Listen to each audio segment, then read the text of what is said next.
One thing, we will find him.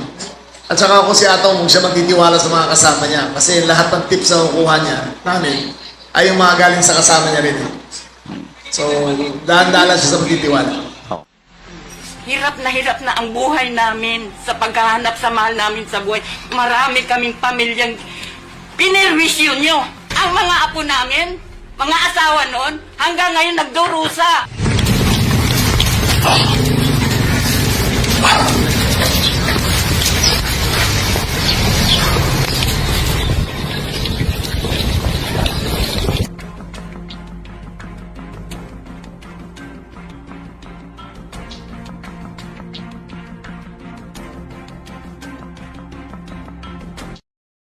Matinding revelasyon ni DILG Secretary Remulla kaugnay sa pinagtataguan at may nagtatago daw umano kay Atong Ang. Meron na naman dito mag-comment, bakit ba sa usaping pananampalataya, lalo na sa pagsagot sa ibang pananampalataya na tumutulig sa aral ng simbahang Katoliko, kahit yung isyong politika o at isyo na may kaugnayan sa ating lipunan ay tinatalakay mo. Mag-focus ka na lang. May mga nag-comment ng ganyan. Pero, tandaan ninyo, bakit nararapat na nakatutok din tayo maliban sa pananampalataya at simbahan, lalo na nitong kaso ni Atong Ang at mga kasama kaugnay sa missing sabungeros. Dahil ang usaping ito ay kaugnay sa buhay at dignidad ng tao. Sa pananampalataya, lalo na sa Kristiyano, banal ang buhay ng tao. Kapag may mga nawawala at pinaniniwalaang sila'y dinukot, pinatay, o pinatahimik para sa interest ng negosyo o sa makapangyarihan, hindi pwede na bilang mga kaanib sa simbahan, sa tunay na iglesia, dahil tahasang mananahimik na lang tayo, dahil tahasang nilabag ang dignidad ng tao. At tandaan ninyo, ang pananahimik sa harap ng kasamaan ay pakikiisa mismo sa kasamaan. Ito'y tatalakayin natin mga kapatid sa kaugnay dito, samahan ninyo ko.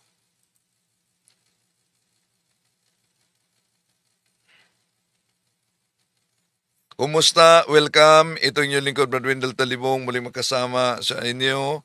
Congratulations sa Diocese of Iligan, lalo na nila ni sa kanilang spiritual director, no, na mga kaparian, nabuo kanina ang diocesan CFD officials at ang mga CFD sa Iligan.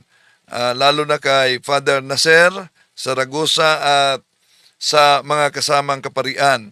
Congratulations sa mga newly elected CFD sa Iligan Diocese. Congratulations. At sa lahat nating mga suking taga-subaybay, inanyayahan natin huwag kalimutang pindutin ang like sa ating live at huwag din kalimutang mag-subscribe kung bago ka lang at pindutin ang bell button para updated kayo, mag-comment at i-share ninyo mga kapatid.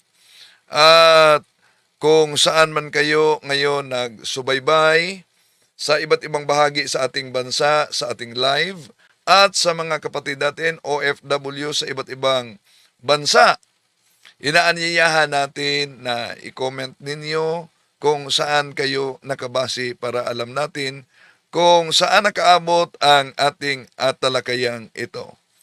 Ngayon, may isinagawa na press conference si DILG Secretary Remulla kaugnay sa pinagtataguan sa makapangyarihan, maimpluwensya na negosyanteng si Atong Ang. Alam niyo naman na sumuko yung iba, nahuli ng iba, sa kasalukuyan, si Atong Ang ay nagtatago. At meron na siyang 10 million na inilabas para sa sino man na makapagturo sa kaniyang kinaroroonan. So, noon pa man, tinatalakay at tinututukan natin ito sa investigation, pero may mga nagkomento, bakit umano kaugnay sa usaping ito, dapat pang tatalakayin natin, dapat umano mag-focus na lang sa usapin na may kaugnayan sa pananampalataya. Pero ito'y may kaugnayan talaga sa pananampalataya. Dahil sa Biblia at sa tradisyon ng simbahan, laging panig ang Diyos sa mahihirap at walang laban. Laging hinahamon yung mga makapangyarihan kapag inaabuso dito ang kanilang kapangyarihan. So, sa usaping missing sa Bongeros, mga karaniwang tao ang biktima. Walang impluensya. May pamilyang naghihintay para sa kanilang hustisya. Kung hindi sila ipinagtanggol sa simbahan, sino pa? Di ba? Pakinggan muna natin itong bahagi lang sa press conference. Tinitignan ba din ninyo yung possibility na baka may nagkakanlong na kay Atong Ang? Siyempre, Oo. ang daming pera nun, no? 1 billion a day, kinita niya for 3 years. Can you imagine how much money he has? 1 billion a day for 3 years. So, nothing is beyond his reach kung gano'ng karami ang pera niya. Oo. Even sir sa ranks po ninyo sir, halimbawa sa Ay, PNP. kung current PNP, sigurado ako wala. Sa kanya na, wala. O, bilang monitor namin, wala. Pero, dami pera eh. Kung gano'ng karami ang pera mo, halos lahat kaya mong bilhin. But I guarantee you one thing, we will find him. At saka ako si Atong, huwag siya magtitiwala sa mga kasama niya. Kasi lahat ng tips na kukuha niya, namin, ay yung mga galing sa kasama niya rin eh. So, dahan-dahan siya sa magtitiwala. Oh. Sec, yung kay General Torre, doon nagsalita na kanina yung Malacanang na matatanggap yung mga benefits and all. Sec, may share ba kayo sa amin? Bakit tumagal ng ganun? Bakit umabot pa sa puntong ganun na... Hindi siya nagre-retire eh. So, wala kami magagawa, di ba? Di naman kami pwedeng mamilit sa tao na mag-retire. Diba? It is his option. So, hintayin natin. I think nagsalita naman lang kanya kanina sa status, di ba? Parang Will receive the benefits pa rin daw optional. lahat? Oh. Binigyan yata siya ng optional. Pero sabi niya, hindi niya pa doon napipirmahan eh. So, hindi ko alam kung anong kwento niya. Pero sabi niya hindi eh. So, hindi ko pa alam kung we granted him full benefits. But let's wait for Malacanang na lang to give the full picture. Pero Kasi sir, ang Malacanang ang appointing authority eh. Kami Oo. taga-process lang.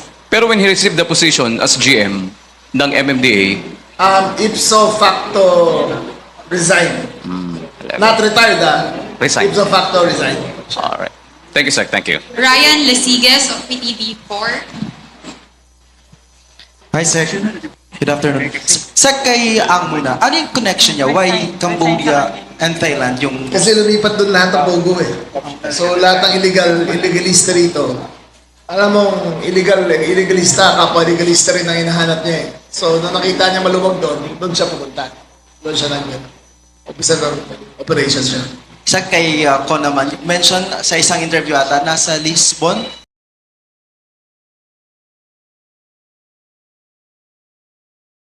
Portugal, at nasa isang gated community. Paano po yung, pakwento lang siya.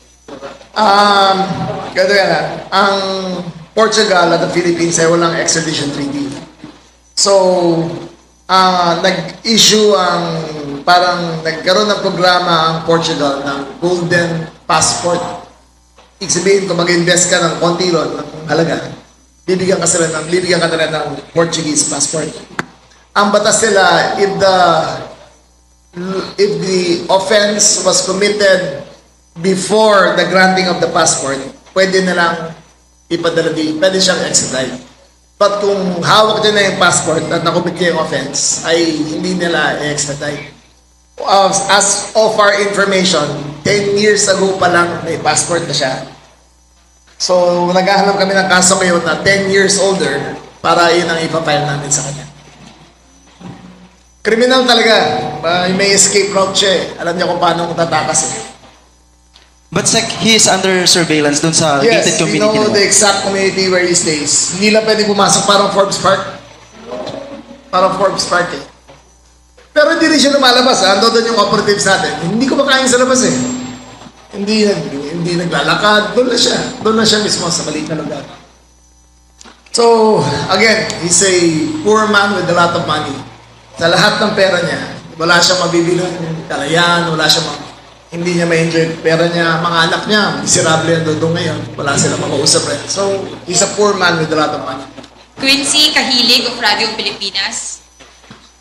Ay, good afternoon po, sir. Tatanong ko lang po kung kamusta po, sir, yung pakikipagtulungan naman po ng mga pamilya po nitong nila Atong Angat ni Zaldico po. Nakikipag-ugnayan po ba sa inyo, sir, sila? Hindi pa. Wala pang ugnayan mula sa pamilya. Okay po. Yun na po. Thank you po. Okay? Okay na yan? Yes. Oh, meron pa. Okay. Ito? Okay. Check. Follow up lang sir kay General Torre.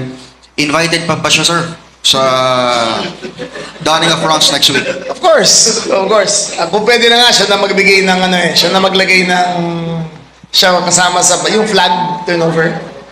We want him to be there to make it more formal. Sir, nasabi mo kahapon, nag-uusap naman kayo. Nabanggit niyo ba sir kung interested siyang sumama or magpakita sa Hindi namin pinag-usapan yan eh. Pero yung pinag-usapan niya yung retirement niya, sabi niya, oh, thank you sir, thank you very much. Ayun lang sabi niya sa akin. For context lang sir, kapag optionally retired, ano magiging epekto nun sa yung clearances ng niya, ng mga harassment cases when he's Ay, with PNP? sa ombudsman yan eh. Kailangan niya kumuha ng clearance sa ombudsman. Pero sir, yung full benefits, sigurado naman niya. Ang na-process namin is 90%. Parang 90% kasi hindi niya, parang ganun eh. 90%, 7.5 million ng lump sum, 190,000 a month, kung di ako nagkakamali. Parang ganun eh, 160 or 190,000 a month for the rest of his life. According to the salary scale ng salary standardization law. Parang ang understanding kasi sir namin, yun ang isa sa mga gusto niyang maklear. Yung mga hinaharap niyang harassment cases when he's with PNP. And anong magiging epekto sir kapag optionally retire? As far as NAPOLCOM is concerned, wala na siyang kaso dito sa NAPOLCOM. Sa ombudsman ang kaso niya. But I asked him to go there and get his clearance. At sabi niya, gagawin naman niya. Di General Torres sir. Ah. Thank you sir. Ian Cruz of GMA7. Apo. Sec, kay Atong Ang, possible kaya na gumamit siya ng passport na hindi talaga niya passport para makaalis siya? Mahirap na yun eh, kasi ngayon meron ng standardization ng passport, yung mga e-gate. So mahirap na kumuha. As far as we know, wala siyang Portugal or Spanish or Malaysian passport. Wala siya nun. So ang ano niya talaga, area niya ngayon, possible, Southeast Asia. Southeast Asia, ang hinahanap natin, titignan namin. Madali kasi mag-blend din sa Southeast Asia. Hindi siya mag-stand out mo. Magkakamukha tayo lahat eh, di ba? Well, despite sa sinabi ng Estonia na mukha tayong unggoy, tingin ko naman magkakamukha tayo lahat eh. From Indonesia, Malaysia, di ba? Magka-iisa itsura natin eh. Pag nasa Vietnam ako, kinakausap ako ng Vietnamese eh. Kaya, di ba kung kayo napunta rin sa ibang bansa, tingin sa inyo, local rin kayo, di ba? So, madali mag-blend din sa kanila. Sir, nabanggit mo kanina na mag-ingat din siya dun sa circle niya, ng mga bodyguards niya, kasi sila rin ang naglilik sa inyo, sa mga intel niyo. Oo, sila rin talaga. Pag pa pag tumatawag eh. Pero siya sabi nando doon. Tapos, we arrived mga 1 or 2 hours later na nakaalis na. So, naka-8 raid na kami in the last 1 week. 8 locations na kami. From Porac to Albay to Negros. Ang dami na namin pinuntahan eh. Pero mahanap namin yan. Sir, kay Senator Revilla, after 2 days, sir, nakapag-adjust na po ba siya sa kulungan? Hindi ko alam. Hindi ko nakakausap eh. Wala siyang telepono. Hindi pa ako nakapunta ron. So, hindi ko alam. To your knowledge, sir, may existing po ba siya na medical condition? May doktor po ba tumitingin sa kanya? Pumasa siya ng medical test nung pag-admit sa kanya. So, to my knowledge, wala. Pero ngayon, sir, wala Ang alam ko lang na kasi, again, hindi ko tinatago sa inyo na malapit ako sa kanya. Ang alam ko lang medical condition niya ay glaucoma. Or ang tawag doon yung catarata. He had cataract surgery maybe 2 years ago, 2 or 3 years ago. Ayun ang alam kong medical condition niya. No more questions? Last two more. Okay. Sir, follow-up lang. Kanina po pala, tinanong po kasi si General Torre regarding nga po kung double compensation, na meron po siyang position dito at meron po siyang position sa MMDA. Ang sabi po niya, hindi daw po ito yung first time na ang isang aktibong polis ay may hinahawakan pa raw pong ibang ahensya. Ano po ang masasabi po ninyo dito? He's wrong. Bawal yan. Bawal yan. It's as plain as it can get. You cannot hold two government positions at the same time. In this case, kung tumatanggap pa siya ng sweldo sa PNP, tapos tumatanggap siya ng sweldo sa MMDA, kailangan niya isoli ang sweldo sa previous position niya kung tumatanggap pa rin siya. Okay po. And follow-up lang po, kay Zaldico po, tayo po ay nag-freeze na po ng assets niya para ma-pressure nga po siya. Kay Atong Ang po ba, may ganun din tayo magiging efforts? Parating na. Parating na yung ano sa kanya. Kasi kakalabas lang ng warrant sa kanya. I think next is AMLC. Tapos unlock fraud. Like, papafreeze na yung accounts. Bea? I have no idea. DOJ dapat tanong niyo. Sila ang may alam yan. Billions and billions and hundreds of billions ang meron siya. Sec, one more question. Sir, sorry, follow-up lang po, Bea from Bombo Radio Philippines, sir. Sabi niyo po, sir, pagpasok po ni Senator Revilla dun sa court sa Sandigan Bayan, dun na po nagtatapos yung inyong connection, no? But do you plan to visit him, sir, in the Quezon City Jail? Again, sabi ko naman, this is my last gesture of friendship to you. Dadalhin ka din dito habang hindi ka pa arin. So, pag-serve ng warrant, nag-surrender siya, sabi ko ako na maghahatid sa'yo. As far as it goes, yun ang huli pag-uusap namin.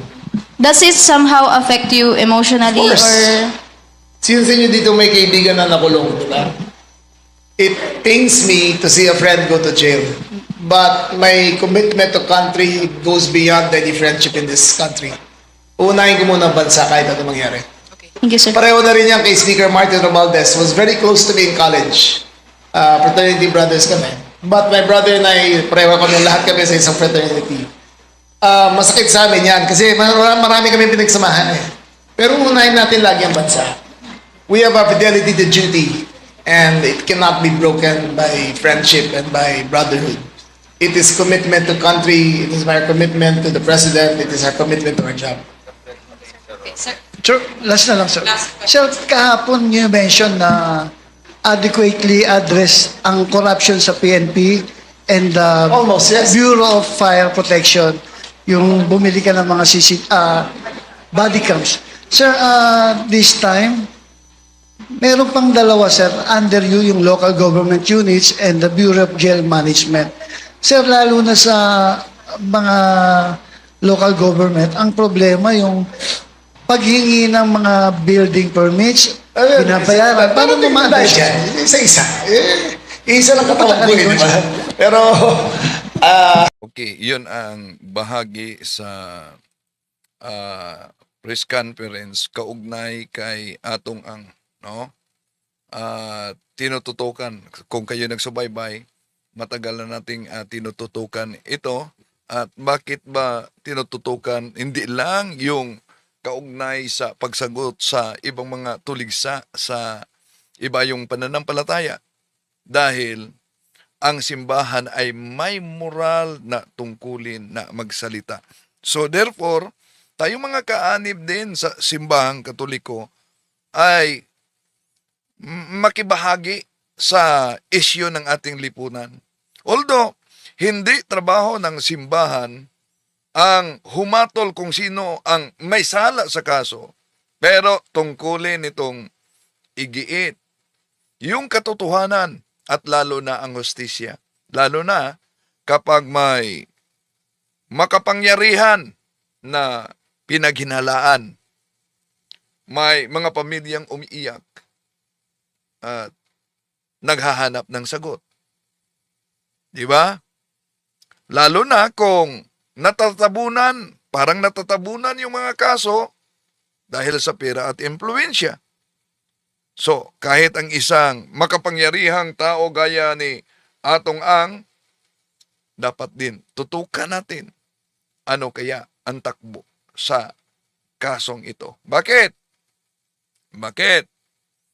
Dahil kailangan magkatuon ang pananampalataya at ang simbahan sa kasong ito dahil ito ay usapin ng buhay. Ito ay sigaw ng hustisya. Ito ay pagsubok kung may saysay ba yung konsensya ng bayan. Yeah? So, babala din ito, lalo na sa lipunan. Bakit?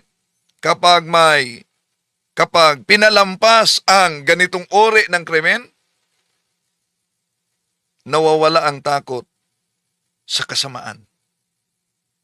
At delikadong masasanay na ang bayan sa kawalan ng hustisya.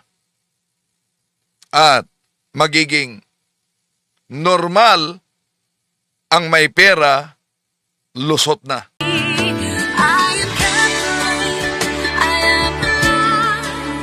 I am the gospel.